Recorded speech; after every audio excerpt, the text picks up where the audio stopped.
Hey, what's up guys? Welcome back to another race recap. And no, you look at this field, it's not a road crit, it is a fixed gear crit. And man, so many people out there. It's the first time we have this many people at a fixed gear crit here in Montreal, in Quebec.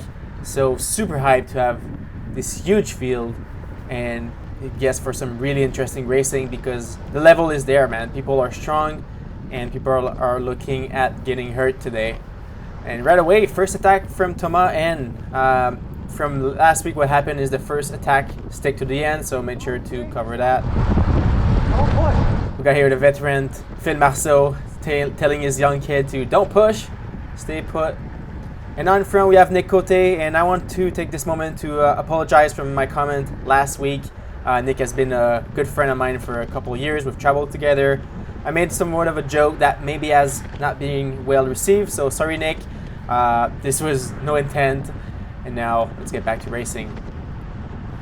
And now we have here Edmund, who somewhat swerved super quickly, and BC buddy Josh Tyrrell saved it. Good thing he was not having half-wheeling Edmund.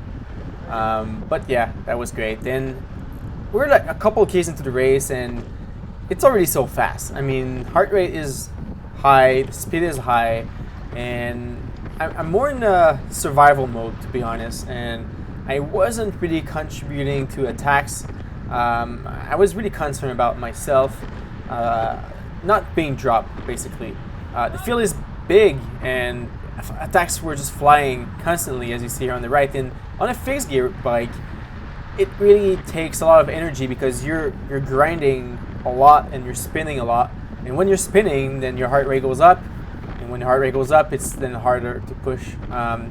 So yeah, attacks flying, and I was doing is just staying in the wheels and trying not to make mistakes. But I did all the mistakes today, and I want to show them to you guys so we don't do them again.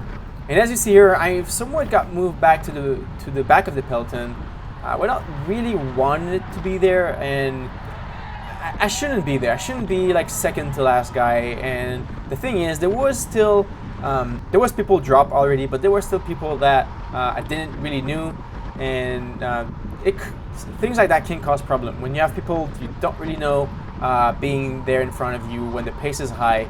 It can be a dangerous game. But so far, last wheel, all I was just concerned is saving energy here. Here, as we just passed again the start line, look at all of those spectators. Big crew, big crowd, I mean. A lot of encouragement, and thank you everyone for coming. It's super appreciated to have this many people cheering us.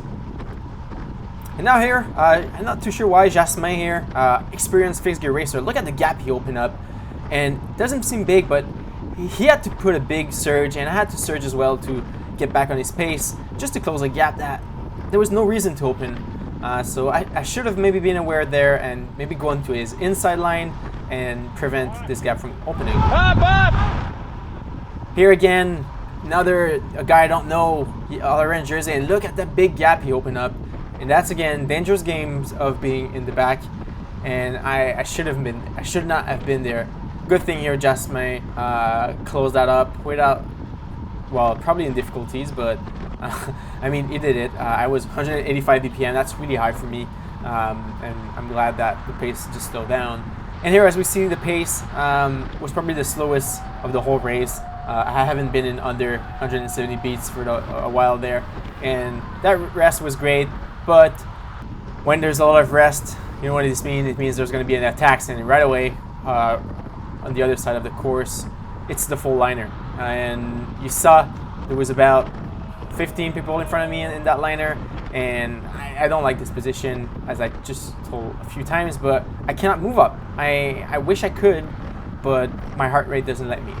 And here at this point, we lose the top camera, the rear camera, and it got super dark, and my GoPro here didn't pick up. Here asking Laurent, my teammate, for some space on the inside, which he did. So communication is key here in fixed gear crit because we don't have brakes. And here again, we have Ben from another team, from Odds. He said, Charles, I'm on your inside, and I'm happy to let him the inside, and here he is attacking on the left. Because on fixed gears, man, you don't want to crash and you don't want to slow down in turns, especially. So if people can let you inside by asking, it's super nice and it just prevents crashes. And at this point, we see on top right that, yeah, there's a 4.6K left, and the pace goes up. And see here, this guy from Rocket Factory opened a gap, and I was like, fuck, go, go, go, close it, which he did. But I should have kept his number or his jersey in mind, because I feel later into the race, you're going to see what happened with probably the same guy.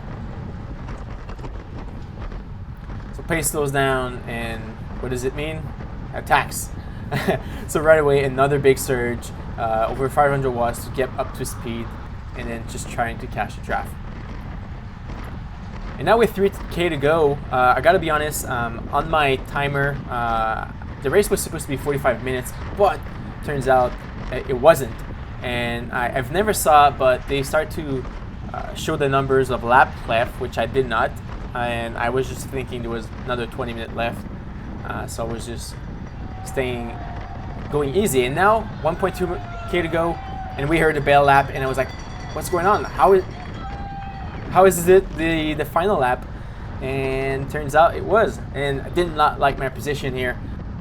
At this point, 3/4 of the field were dropped. I'm probably in 10th wheel, and we're about 12 guys left into the race here, and the pace is so fast.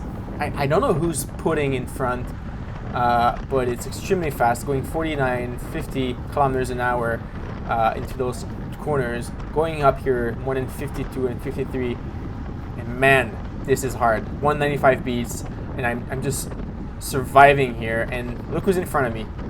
If you remember a couple minutes ago, who opened up a gap? Well, just wait a little bit. So at this point, 55K an hour, it's going fast. I'm doing everything I can to just hold on, and I'm okay. Like, I'm fine holding the wheel.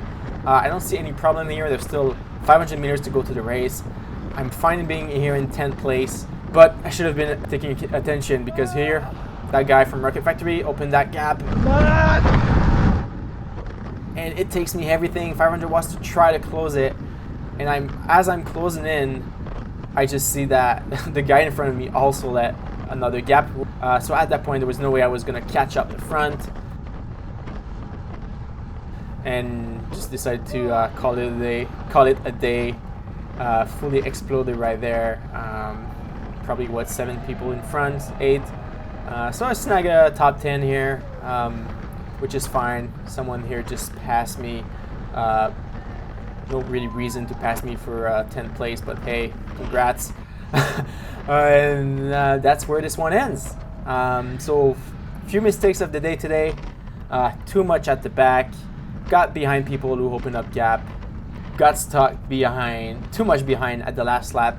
To my defense, I never saw there was a lap to go. I never saw there was 2 or 3 laps. I would have maybe moved up before that, but hey, that's racing. That's my own fault. I should have been more aware of looking at the commissioner and not looking at my time on my GPS, because that basically costed me the race.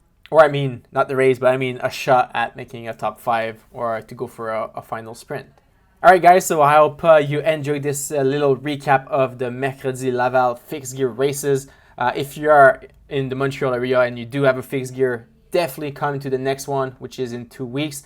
And if you don't have a fixed gear, go buy yourself one at VLY Bike. You can get like a full race-ready fixed gear for $1,000, which I feel it's super affordable.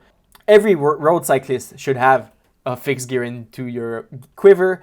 N+1 always apply, and it's just great to have more races. And as you saw, we had a big field today, super competitive field as well. And also the W went to Nick Cote, so big shout out to Nick here. We have some footage of him with a big sprint. Bayargent took 2nd, Rémi Fagnan took 3rd place, and that was super fun to do. And I'm looking forward to the next fixed gear race, which will be in 2 weeks. Alright guys, so if you enjoyed this video, please don't forget, leave a thumbs up, subscribe if you aren't already. And my name is Charles, and I will see you guys on the road or into the next video.